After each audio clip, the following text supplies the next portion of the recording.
ರಾಜ್ಯ ಕಾಂಗ್ರೆಸ್ ಸರ್ಕಾರ ಏನು ಮಂಡನೆ ಮಾಡಿದೆ ಕರ್ನಾಟಕ ಹೇಟ್ ಸ್ಪೀಚ್ ಬಿಲ್, ಇದು ಫಸ್ಟ್ ಆಫ್ ಆಲ್ ಅನ್ಕಾನ್ಸ್ಟಿಟ್ಯೂಷನಲ್ ಆಗಿದೆ. ಇದರಲ್ಲಿ ಒಟ್ಟು ಕ್ಲಾರಿಟಿ ಇಲ್ಲ, ಇದರಲ್ಲಿ ತುಂಬಾ ಫ್ಲಾಸ್ ಇದೆ. ಕಾಂಗ್ರೆಸ್ ಸರ್ಕಾರ ದ್ವೇಷ ರಾಜಕಾರಣ ಮಾಡಕ್ಕೆ ಅಂತಾನೆ ಈ ಬಿಲ್ ಪಾಸ್ ಮಾಡಿದ್ದಾರೆ.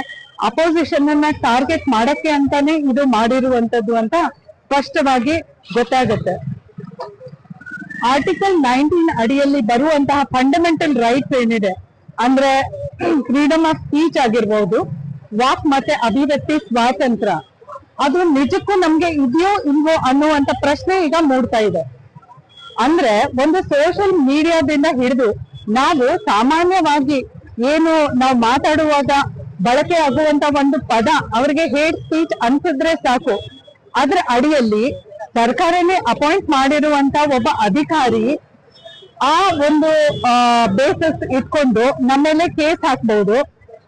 ಅಂಡ್ ಕೋರ್ಟ್ ಅನುಮತಿ ಇಲ್ಲದೇನೆ ಆ ಪೋಸ್ಟ್ ಅನ್ನ ಡಿಲೀಟ್ ಮಾಡುವಂತ ಅಧಿಕಾರ ಅವರು ಹೊಂದಿರ್ತಾರೆ.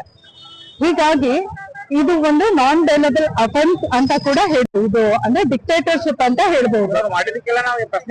ಮಾಡಬಾರ್ದು. ಇದು ಯಾಕೆಂದ್ರೆ ಈಗೇನ್ ಚುನಾವಣೆ ಬರ್ತಾ ಇದೆ, ಅದಕ್ಕೆ ಮುಂಚಿತವಾಗಿ ಅವರಿಗೆ ಹೆಂಗ್ ಬೇಕೋ ಹಂಗೆ ತಯಾರಿಯನ್ನ ಮಾಡ್ಕೊಂತ ಇದ್ದಾರೆ. ಅಂಡ್ ಇದರಲ್ಲಿ ಹಾಕಿರುವಂತ ಏನು ಕ್ಲಾಸ್ ಇಲ್ಲ, ಕ್ಲಾರಿಟಿ ಇಲ್ಲ. ಹೆಂಗ್ ಬೇಕೋ ಹಂಗೆ, ಅಂದ್ರೆ ಅವ್ರು ಮಾಡಿರುವಂತ ಈ ಬಿಲ್ ನ ಅವ್ರು ಹೆಂಗ್ ಬೇಕೋ ಹಂಗೆ ಮಿಸ್ಯೂಸ್ ಮಾಡ್ಕೋಬಹುದು. ಇದ್ರಲ್ಲಿ ಇನ್ನೊಂದು ಈ ಬಿಲ್ ಅಂತ ಮಾಡಿದ್ದಾರೆ, ಈ ಬಿಲ್ ಅಂತ ಅಂದ್ರೆ ದುರುದ್ದೇಶ. ಈಗ ದುರುದ್ದೇಶ ಹೆಂಗೆ ಅಂತ ನೀವು ಹೆಂಗೆ ಕ್ಯಾಲ್ಕುಲೇಟ್ ಮಾಡ್ತೀರಿ? ಈಗ ನಾವು ಸಹಜವಾಗಿ ಮಾತಾಡುವಾಗ ನಮ್ಮ ಒಂದು ಪದವನ್ನ ಅಥವಾ ನಾವು ಕೊಡ್ತಾ ಇರುವಂತ ಸ್ಪೀಚ್ ಅನ್ನ ಅಪೋಸಿಟ್ ವ್ಯಕ್ತಿ ನಮ್ಮ ಮೇಲೆ ಒಂದು ದ್ವೇಷ ಸಾಧಿಸಕ್ಕೆ ಅದು ದುರುದ್ದೇಶದಿಂದ ಮಾಡಿದ್ದಾರೆ ಅಂತ ಹೇಳಿ ಅದರ ಮೇಲೆ ಕೂಡ ಕೇಸ್ ಹಾಕ್ಬಹುದು. ಆಮೇಲೆ ಇನ್ನೊಂದು ಹೇಳ್ತಾರೆ, ಜೀವಂತವಾಗಿರೋ ವ್ಯಕ್ತಿ ಅಷ್ಟೇ ಅಲ್ಲ, ಸತ್ತೋಗಿರೋ ವ್ಯಕ್ತಿ ಬಗ್ಗೆ ಕೂಡ ನಾವ್ ಏನಾದ್ರೂ ಮಾತಾಡಿದ್ರೆ, ಸಹಜವಾಗಿ ಮಾತಾಡಿರುವಂತ ಮಾತು ದ್ವೇಷದಿಂದ ಅಲ್ಲ, ಅಂತ ಮಾತನ್ನ ಕೂಡ ಮಾನ್ಯತೆಯಿಂದ ಬಂದು ಆ ವ್ಯಕ್ತಿ ಕಡೆಯೋರು ನೀವು ಈ ತರ ಮಾತಾಡಿದೀರಾ. ಫಾರ್ ಎಕ್ಸಾಂಪಲ್ ಹಿಟ್ಲರ್ ಬಗ್ಗೆ ಸಾಮಾನ್ಯವಾಗಿ ನಾವು ಹೇಳ್ತಾ ಇರ್ತೀವಿ, ಹಿಟ್ಲರ್ ರಾಜಕಾರಣ ಮಾಡ್ಬೇಡ, ಹಿಟ್ಲರ್ ತರ ಡಿಕ್ಟೇಟರ್ಶಿಪ್ ಮಾಡ್ಬೇಡ ಅಂತ.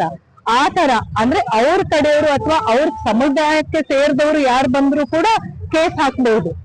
ಈ ತರ ಒಂದು ಬೇಸ್ಲೆಸ್ ಒಂದು ಬಿಲ್ ಅನ್ನ ಪಾಸ್ ಮಾಡಿದ್ದಾರೆ. ಈಗ ಮೀಡಿಯಾದವ್ರಿಗೂ ನಿಮ್ಗೂ ಸಹ ಇದು ಒಂದು ಕಡಿವಾಣ ಹಾಕದಂಗೆ. ಅಂದ್ರೆ it is one side politics.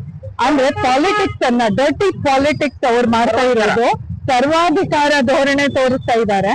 ಜುಡಿಷಿಯರಿಯನ್ನ politics ಅಲ್ಲಿ ಅವ್ರಿಗೆ ಹೆಂಗ್ ಬೇಕೋ ಆ ತರ ಬಳಕೆ ಮಾಡ್ಕೊಂತಿದ್ದಾರೆ. ಇದು ತಪ್ಪು. ಇವ್ರೇನ್ ಇದ್ ಮಾಡ್ತಿದ್ದಾರೆ, ಫಸ್ಟ್ ಆಫ್ ಆಲ್ ಇದು ಅಪ್ಪರ್ ಹೌಸ್ ಅಲ್ಲಿ ಪಾಸ್ ಆಗೋದೇ ಇಲ್ಲ.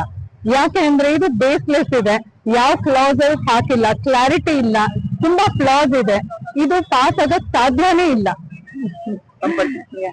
ಡಾಕ್ಟರ್ ದೀಪಾ ಕುರ್ಚಿ, farmer director for Karnataka water board, BJP activist.